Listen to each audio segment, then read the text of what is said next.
La geografía no perdona el desinterés.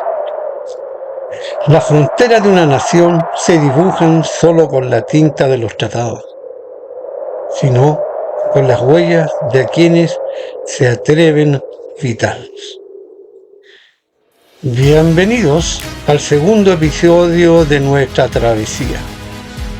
Hoy nos adentramos en el corazón de una paradoja chilena, una historia donde las líneas de los mapas coloniales se transformaron en bases militares rodeadas de hielo absoluto. Este capítulo se titula, comillas, Las espadas de la geografía.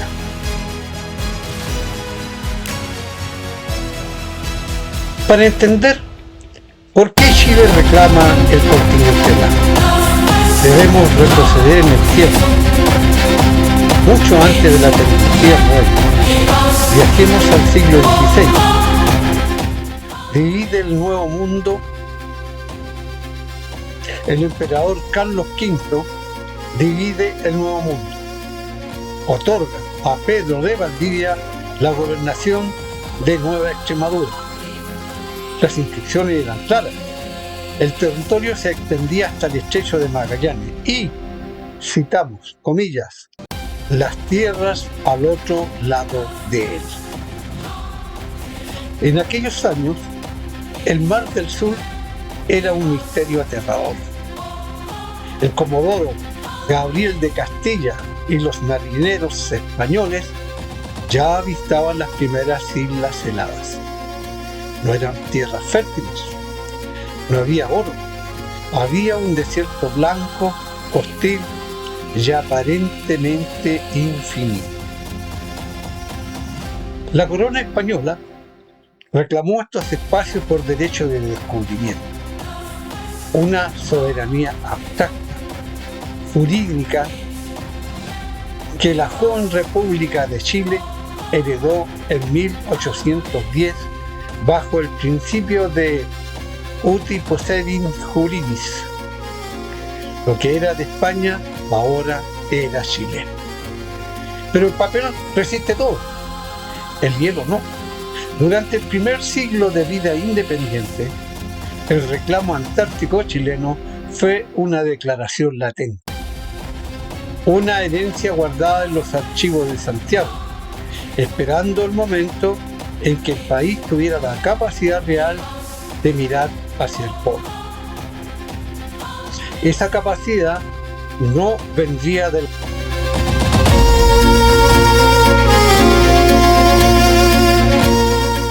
la diplomacia de salón, vendría de los hombres de uniforme.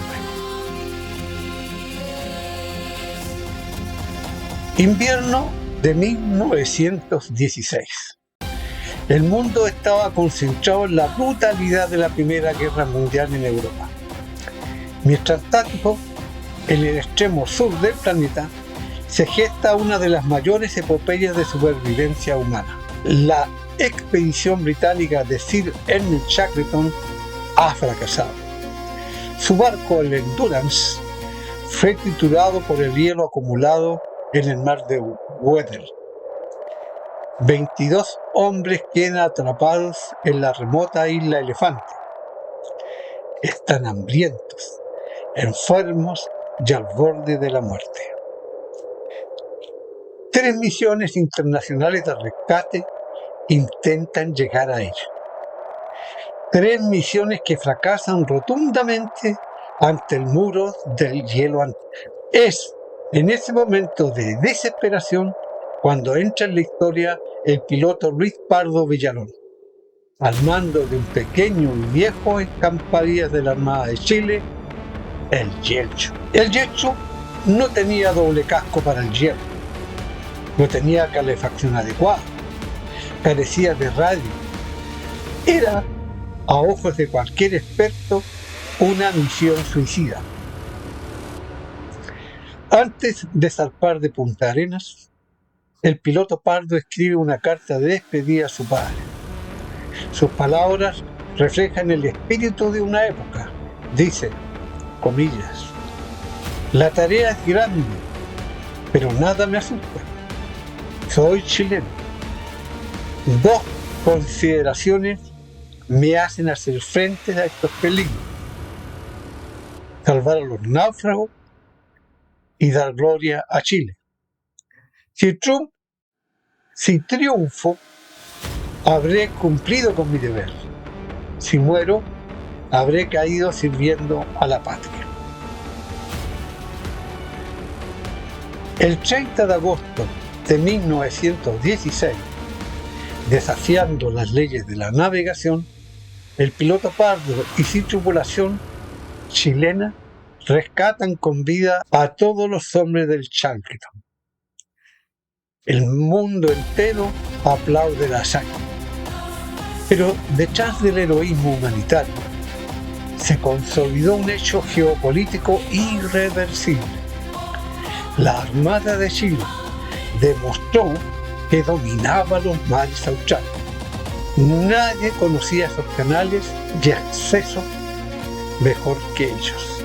En este hito encendió la urgencia institucional. En la década de 1940, bajo el gobierno del presidente Pedro Aguirre Cerda, se fijaron oficialmente los límites del territorio chileno antártico. Pero fijar límites es un decreto, ¿no? Pero fijar límites en un decreto no basta. Había que ocuparlo. En 1947, la Armada funda la base Soberanía, actual base Arturo Pras. Un año después, en 1948, el Ejército de Chile establece la base General Bernardo O'Higgins. El propio presidente Gabriel González Videla viaja al continente blanco. Se convierte así en el primer mandatario del mundo en pisar la Antártida. Los soldados y marinos chilenos ya no eran solo exploradores temporales.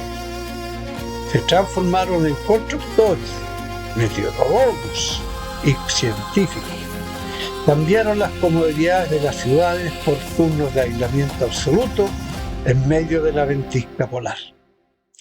Ellos fueron las verdaderas espadas de la geografía, abriendo paso a la soberanía efectiva.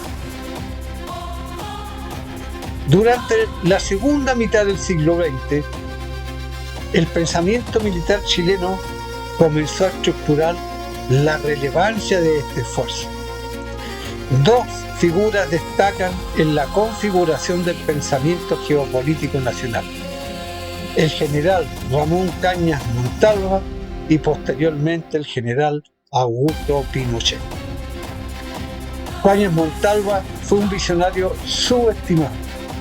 Desde su tribuna en Magallanes insistió incansablemente en que Chile no era solo un país largo y angosto arrinconado en el Pacífico.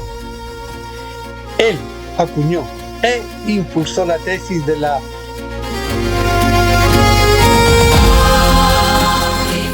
frontalidad antártica. Planteaba que la proyección geográfica natural de Sudamérica hacia el polo le correspondería a Chile por continuidad territorial y climática.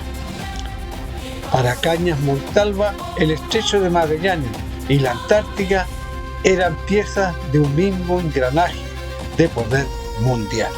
Durante el régimen militar, esta visión se profundizó bajo una estricta doctrina de seguridad nacional. La Antártica dejó de ser vista como una reserva natural lejana. Se entendió como un área de vital importancia estratégica frente a los vecinos regionales y a las potencias globales.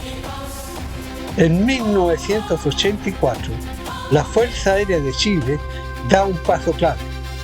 Funda Villa Las Estrellas junto a la base Presidente Eduardo Frei Montalva. Villa Las Estrellas no era una base militar común. Se diseñó para que vivieran familias completas. Había una escuela, un banco, un hospital y una oficina postal. Allí nacieron ciudadanos chilenos. Este acto de poblamiento buscaba demostrarle a la comunidad internacional que Chile ejercía una soberanía civil real, continua y autosustentable en el yen. El mensaje era directo. La presencia chilena no era una ocupación científica temporal, era una extensión definitiva del tejido social de la nación. Las Fuerzas Armadas chilenas asumieron así un rol dual único. Eran los garantes de la seguridad en el fin del mundo y, simultáneamente, los únicos capaces de proveer el soporte logístico que permitía la existencia del Chile polar. Ninguna otra institución del Estado tenía los barcos, los aviones pesados o la disciplina para resistir el invierno antártico. Sin embargo, el escenario internacional cambió. Con la firma y la consolidación del Tratado Antártico en 1959, reclamaciones de soberanía territorial quedaron congeladas. El continente se destinó exclusivamente a la paz y a la ciencia. Las armas ya no podían usarse para imponer fronteras. ¿Qué pasó entonces con el rol militar chileno? Tuvo que evolucionar. El soldado tradicional dio paso al operador logístico moderno. Hoy, las Fuerzas Armadas de Chile cumplen misiones que van mucho más allá de la defensa de un límite. Son los guardianes de la seguridad ambiental y humana en el ecosistema más frágil del planeta. La Armada patrulla las aguas heladas rescatando buques turísticos internacionales en peligro. El Ejército mantiene estaciones científicas avanzadas apoyando a expertos de todo el mundo que estudian el cambio climático. La Fuerza Aérea opera el puente logístico que conecta al continente americano con el corazón de la Antártida. Sin los aviones C-130 chilenos, decenas de programas científicos de diversos países simplemente no podrían operar. La soberanía del siglo XXI ya no se mide por la cantidad de cañones desplegados, se mide por la capacidad de cooperar, de rescatar, de investigar y de sostener la vida humana donde nadie más puede hacerlo. El legado geopolítico chileno, construido por generaciones de uniformados, enfrenta ahora un examen complejo. Un examen frente a un mundo que mira con codicia los recursos naturales y la posición estratégica del continente blanco.